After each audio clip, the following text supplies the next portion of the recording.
6.5-inch reach advantage. All right, now for the introductions, we go back inside to Bruce Buffer. Ladies and gentlemen, this fight is 3 rounds in the UFC light heavyweight division. Introducing first, fighting out of the blue corner, a wrestler holding a professional record, 14 wins, 5 losses, 1 no contest. He stands 5 feet 10 inches tall, weighing in at 206 pounds. Fighting out of Malmo, Sweden, presenting the number 8 ranked light heavyweight contender in the world, Ilir the Sledgehammer Latifi. And now introducing his opponent, fighting out of the red corner, a mixed martial artist holding a professional record, 22 wins, 10 losses. He stands 6 feet 3.5 inches tall, weighing in at 206 pounds. Fighting out of Knoxville, Tennessee, presenting the number 5 ranked light heavyweight contender in the world, Ovince Saint Preux. And when the action begins, our referee in charge, Jorge Alonso. DC, there's your boy, Jorge Alonso, back for more. Is he going to bring him in? Chrissy Blair, thank you, Chrissy. I think somebody pulled him in the back. And told him that's not enough. Yeah, no more stare downs. All right, here we go. Told him not enough. Might have been Niner. Ovince Saint Preux in the red trunks. He'll switch stances frequently, taking on the southpaw Ilir Latifi. Latifi also give you different looks on the feet. Actually lists himself as an orthodox fighter. Saint Preux wants you to be on the opposite side so that you can blast those big body kicks. This fight was actually supposed to go down January 27th on Fox in Charlotte, North Carolina. Small complication for Latifi. Didn't want to get into it, but this fight was delayed a few weeks. Saint Preux took 4 days off and then resumed his training camp.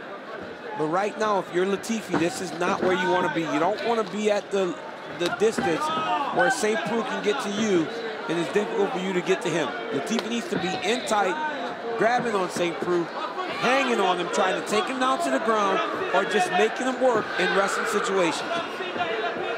Being at range is not Ilir Latifi's friend, as you would expect when he's 5'10". I know a lot about the being at range. It doesn't work out well for you most times. You talked about your time training with Ilir Latifi while some of our viewers were in commercial breaks, so run that back for me. Yeah, he's one of the strongest guys I've ever felt, man. He's so thick and so dense that when you grab him, it feels like you're grabbing like a stack of bricks. He's so strong.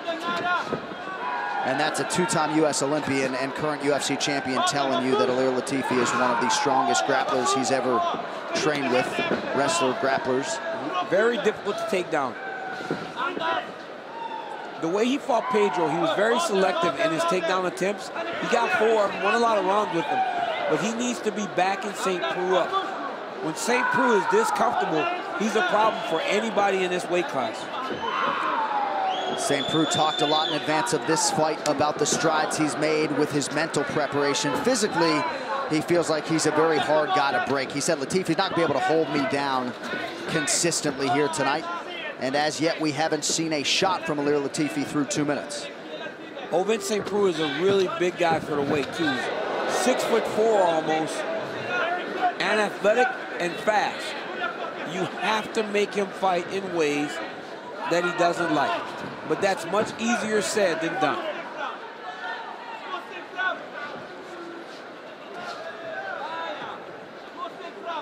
Saint Preux has been on an absolute tear since that Volkan Oezdemir fight. 3 consecutive wins, all of them finishes, the last 2 earning him a performance of the night bonus. I mean, 2 Von Flue chokes and that beautiful head kick of Corey Anderson.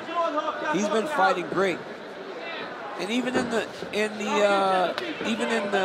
Oezdemir fight, a lot of people felt he won that fight. Just kind of started a little slow, but picked it up as the fight went longer. Flurry from Ilir Latifi, not much doing there. Latifi has started to move around a little bit when it comes to his training, still repping All Stars Training Center in Sweden, training alongside Alexander Gustafsson, Jimmy Manuwa, but finishing up this camp in Miami before coming north here to Orlando. Working with American Top Team Fight Sports Miami, Junior Dos Santos, and several others. Oh! Latifi.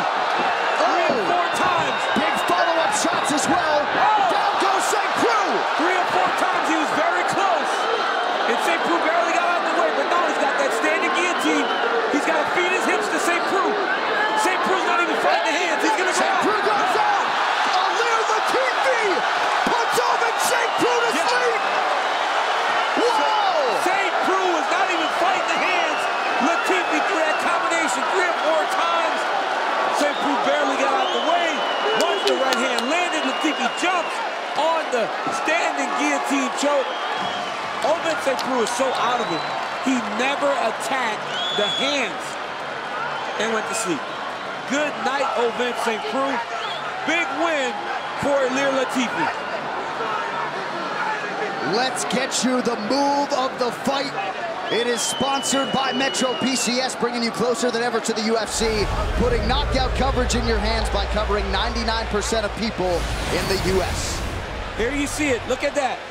Boom! Big left hand by Ilir Latifi drops Ovince Saint Preux. Then you just jump on him. When Ovince turns around, he gets hit with another left hook. Then watch Ilir Latifi jump on this front guillotine, feeding the hips into Ovince Saint Preux. Ovince did tap a little bit. Referee missed it. He was on the opposite side of the fighter. Ovince goes out. Biggest win of Ilir Latifi's career. And of course, he immediately came over to talk to the UFC light heavyweight champion, the incumbent Daniel Cormier. You said, hold on a second, man. I got to talk to the replay. Everybody thinks they won until they're in there and get mad. We'll talk to Latifi next. Stay with us on Fox.